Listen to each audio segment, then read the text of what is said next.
മാണിക്യച്ചിറകുള്ള മാറത്തു കോരിയുള്ള വായാടി പക്ഷിക്കൂട്ടം വന്നുപോയി.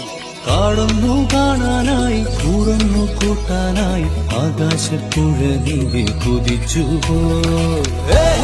കണ്ടു ഫലനിര